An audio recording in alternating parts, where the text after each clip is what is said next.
Hey everybody, welcome back to my Pokemon Infinite Fusion Hardcore Nuzlocke Randomized run.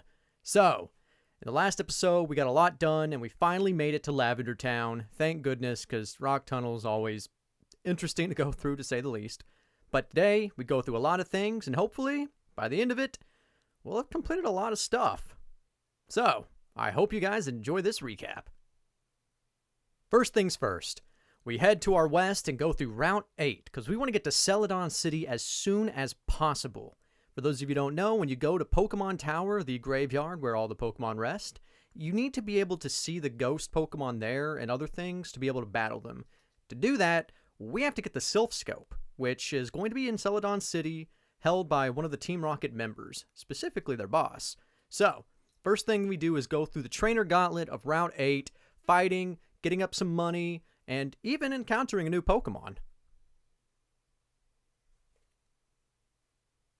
Now, our encounter for Route 8 is a Spiricorio, a cool little fusion of what I assume to be Spiritomb and Oricorio. It's kind of funny how, like, the stone is the body and everything, but I don't know. As far as fusions go, this one isn't my favorite, but I do like the Spiritomb potential here, so we'll have to see if we can mix that with something later if the occasion arises. Now, for some reason, all these trainers that are in a line, looking in opposite directions in a pattern, there was something about these guys that didn't make any sense. Every single one of them had a Giratina mixed with something else that was crazy. Every one of them had a Giratina. I don't know what the hell was going on. The first one was a Giratina Necrozma mix. Like, what? I swear, these guys just get the best Pokemon ever. But you know what? With our boy V-Rex, we destroy them, and it's pretty brutal. So, thank God for that. Now, after getting through the little secret tunnel that takes us underneath the cities, we finally meet up at Route 7, where we run into our next encounter, a Matern, a Cacturn, and a Machop fusion, I believe. And it's funny because we already have a Machop, so this is going to be Dupe's Claws from now on, where we can't get another one.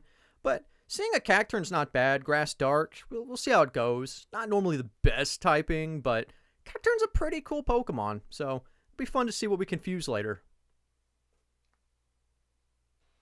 Now, after battling all the trainers in Route 7, grinding up that money, because we're grinding our money like that, we need to start getting some stuff done here. So, first thing I do is I decide I'm going to go to the top of the roof in one of the buildings, and we're going to try and get the Eevee quest out of the way. The quest from this one specifically is when you get to the top, you find a Pokeball, right?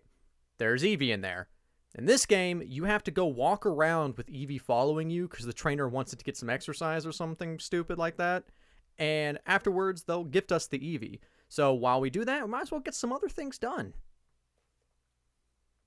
Now, after shopping for a bit, we go to Route 16 where we can find like the Snorlax sleeping and all that stuff.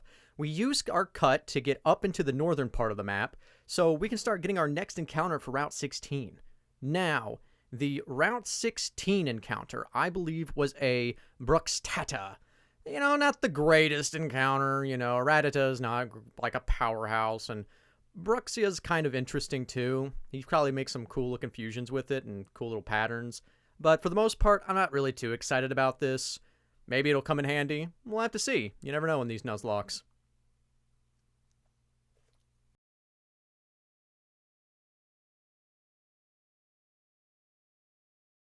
Immediately after that, however, we go into a secret little retreat where this old man is staying, and he gives us the HM Fly. And he says basically, hey man, don't tell anybody I'm here. This is like the only place I can get to like escape and be like in quiet and peace. So yeah, don't do that. But immediately after, we go into the Hidden Forest. So we didn't do a lot as soon as I entered here. We'll come back to it later. Just know that this place has so many choice specs on the ground from the randomized items. It's kind of ridiculous how many choice specs we found. Like people are going blind somewhere because they don't have their glasses. It's insane. Now, after all that running around, all that stuff we've been doing, the Eevee starts to get a little bit tired, so we go ahead and take it back to its owner. Now, the owner says, hey, you know what? It looks a lot happier with you than me, So, might as well just give you it. So, we get an EV that's randomized into a Warkip. Kind of awesome. Fusion of two of the coolest water type starters we've gotten ever. So, we get our War Turtle and our Mudkip. That'll be great fusion material later. It's kind of funny too. We've got 3 of the water type starters from 3 different generations, which I find hilarious. So, good luck on our part, I guess. After that, we head down to the cafe in Celadon, and we find our guy, the Fossil Maniac, and I managed to beat him and get a skull fossil. We'll take the time to go put that in the museum a little later, but yeah, we still got some stuff to do. The next thing we do is we go ahead and get the coin case, and we go to the Celadon Gambling Center, buy some coins, because we're not a sucker. Never bet on the house, guys. Don't ever do that. And the funny thing, when I actually bought the first Pokemon, it was a Nidoqueen Lampent fusion, I think. Something like that. But as you know, we already caught that earlier in the series. So my only deduction could be that the Abra I was originally gonna buy in the Celadon Center that I hope would be randomized, turns out that Abra was randomized with that specific fusion. So we got a dupes. I didn't like that, so I just went ahead and released it and got a new one from the Clefairy. And yeah, this led us to get an Azumaniculus.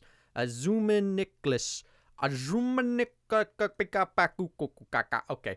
Well, as tough as that name is to pronounce, we get that, and we get, we got a new great material.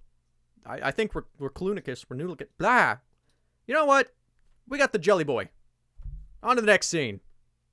After we get our Pokemon from the game corner, we head to the museum and we drop off our skull fossil so it can be revived.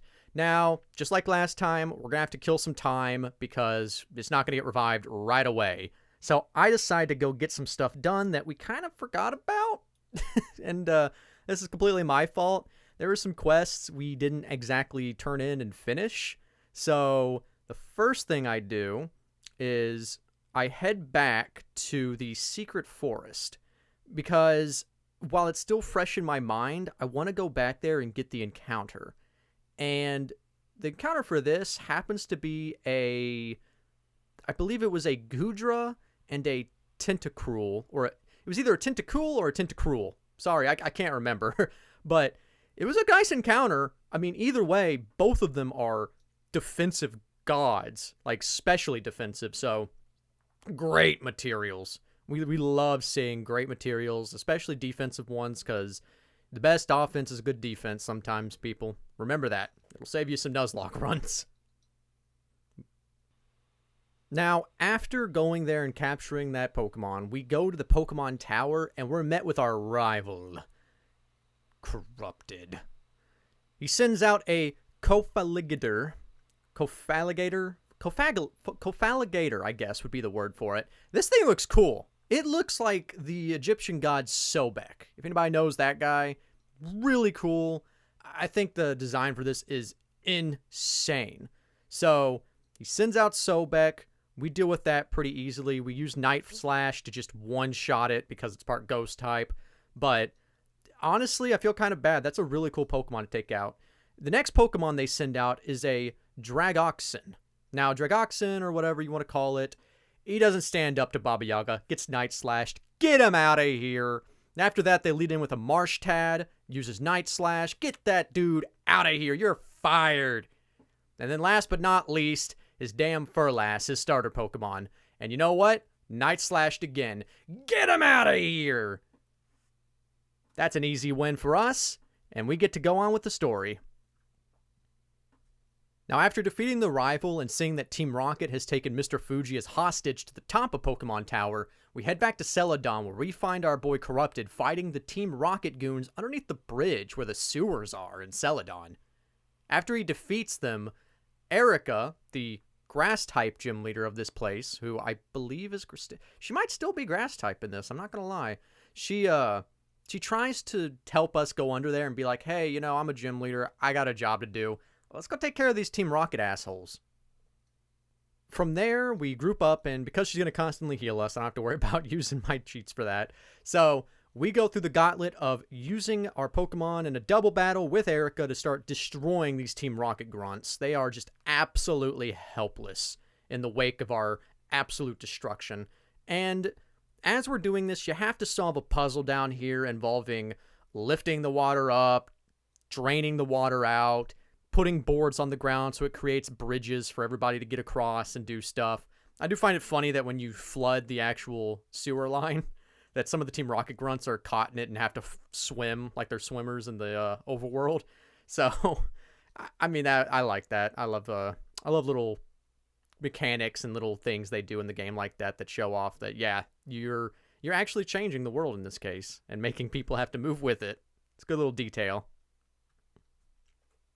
Now, eventually, we have to go through this little tile puzzle area where me and Erica have to split off into two different directions. It is in here that I meet a particularly nasty Team Rocket grunt. He leads with Origong. It's pretty much Oricorio and Dewgong combined. And we lead with Firefly. Now, Firefly is going to hit him with that close combat. You know, that ice fire type didn't stand a chance. Boom. Get him out of here. Next, he sends in Zoopy. And, you know, Fampi and Zubat's kind of cute, I won't lie. But he's pretty much no match for us, so I hit him with a move, and unfortunately, he hits us with a Poison Fang.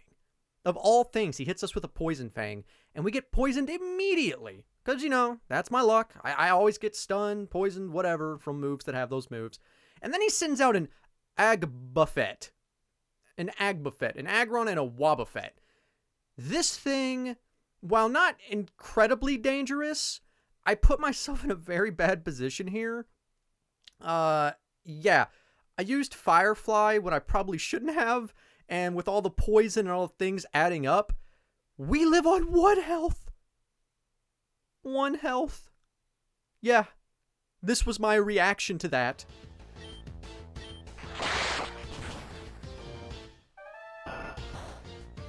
Kind of looks funny. Kind of like it. I'm sorry. What? That... Oh! Oh my god! Okay. I get it. Oh, that could have been... Oh. No! No, no, no, no! No, no, no, no, no, no! Oh!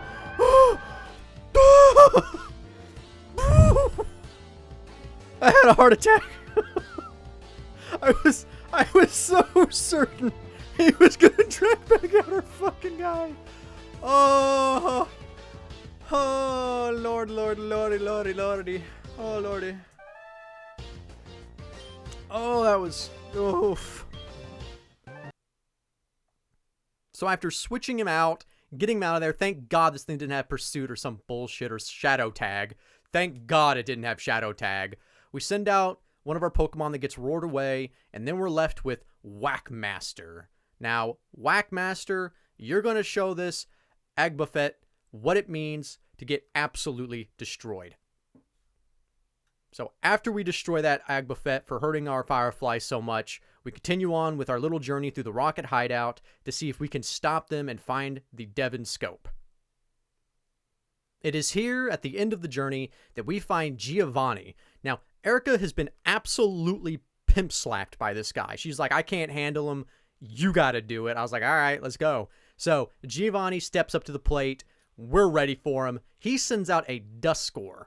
So that's pretty cool. I like that design. It's kind of interesting. But we send out Firefly. Now, immediately I realize, okay, this thing is like a flying ghost type. We're not going to actually have a good matchup into this, even with Night Slash. So I immediately switch into V-Rex. Now, V-Rex is part electric type, so I figured even if it did use a flying move, we'd be fine. Be neutral, if anything. And we go for a Thunderbolt. Now, Thunderbolt, I believe it one-shots the Duskull here, and it does pretty well. Like, it killed him pretty nice. But then he sends out B-Ice, a Regice Beware fusion. We have Ancient Power. That didn't do a lot, did about a quarter. And I was really hoping for that Ancient Power boost. So we go for it a second time. Nothing happens. It goes for Payback. Now we're at almost half health. I go for a third Ancient Power. Doesn't quite knock out the bee ice, but we do get the multi boost, or the omni boost. My bad, that's what I meant to say. And then eventually we do finish killing it. However, at this point I'm like, okay, we should be a little careful. I'm like in the orange. Do I switch? Do I not? I decide to do something interesting. I go for Leech Seed here. It probably would have been a better move to go Thunderbolt. I might have been able to one-shot this thing.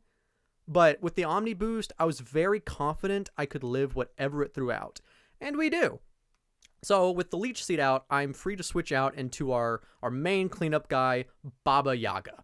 Now, Baba Yaga, he tanks a Shadow Ball to the face, but that's okay because we got Leech Seed. He gets some of his health back, and slowly but surely this Bandrio is about to get absolutely crapped on. This thing got Night Slashed into oblivion, part Ghost type, so you know it's super effective. And with that, we defeat the Team Rocket boss, Giovanni. He can't believe it, and I kind of expected it. But at the end of the day, he gives us a fat payday, we kick his butt, and, well, that's that. Get the hell out of here. Give us that Devon scope while you're at it on that table.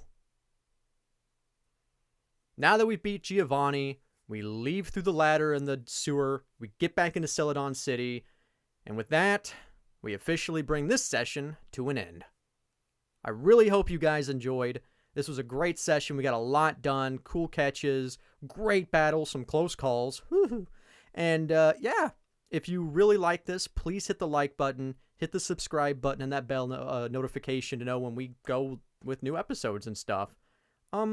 Yeah, I mean, if you guys enjoyed or didn't like certain things in this that we did, please let us know in the comments. I'm always happy to try and change things and take constructive criticism. And yeah, I'll see you guys next time. Thanks for stopping by.